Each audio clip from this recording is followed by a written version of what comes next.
मार्ग में राम लक्ष्मण और सीता। आप लोग बाल राम कथा पढ़े हैं।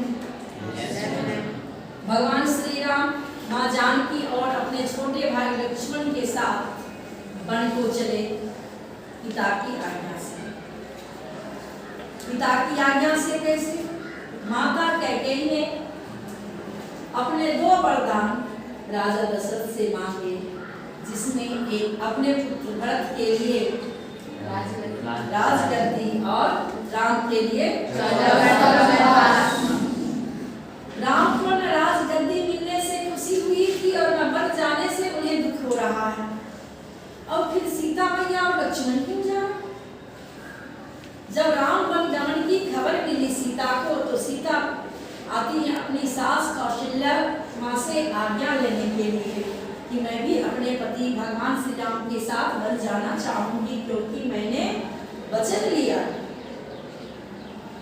माता कौशल्या कहती हैं, एक बहुत सुंदर पंक्ति है चौपाई छंद में, छंद के बारे में मैं एक दिन बताई थी।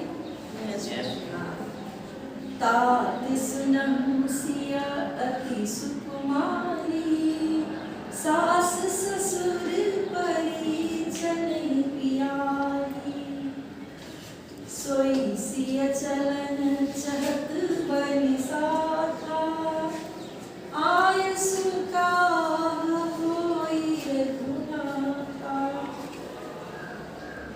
सीता कहती है कि सब लोग सुनिए, सीता अति सुकुमारी है, लेकिन राम के साथ बन जाना चाहती है, आज्ञा मांगने आई है।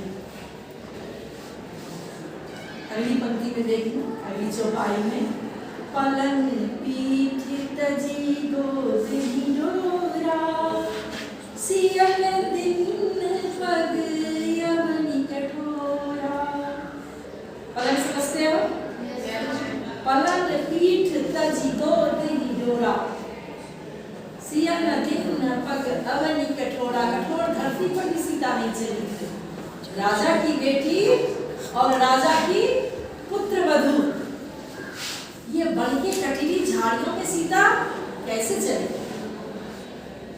सोई सिया चलन चाहत बन साथा, आय सुका होई रघुनाथा। कैसे आज्ञा दे? ऐसे सुकुमार कोमलांगी सीता को कैसे बन जाने की आज्ञा दे, जिसने कभी नंगे पैर कठोर धरती पर अपने चरण भी नहीं रखे? सीता भी कम नहीं है। माँ जानकी कहती हैं कि हे माता, अगर आप मुझे आज्ञा नहीं देंगी तो कीर्तन प्राण की केवल प्राणा, विधि कर तब कछु जाय न जाना।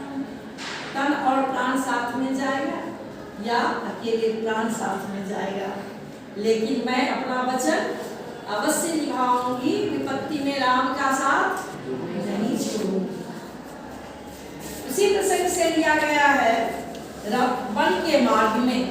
और यहाँ हमारे गोस्वामी तुलसीदास महाराज जी ने सवैया छंद में बहुत सुंदर छंद लिखे हैं। आप देखिए किताब,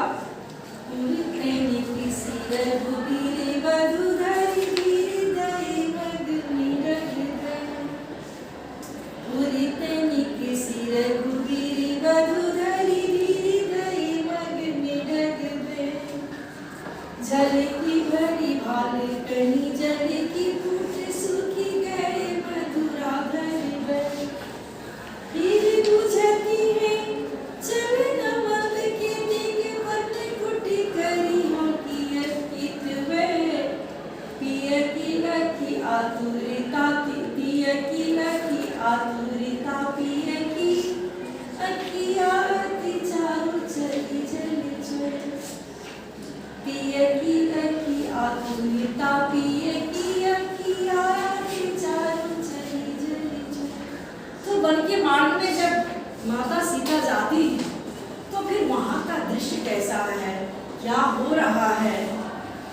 पुरते किसी रघुवीर वधु, रघुकुल के वीर की पत्नी नगर से निकलकर धरि धीर दये मग में डग द्वे, धैर्य के साथ चरण रास्ते में बढ़ाती। क्या बढ़ाती है? अब जब वो कठोर धरती पर चल रही है तो बड़ी परिश्रम कर रही है।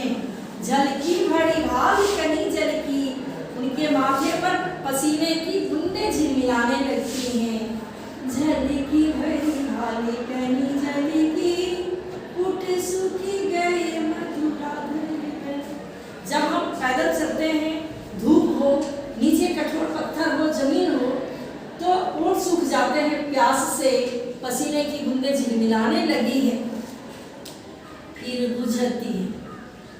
बुझती है चले नो अब के तिक। भगवान राम से पूछती हैं कि और कितना दूर चलिएगा।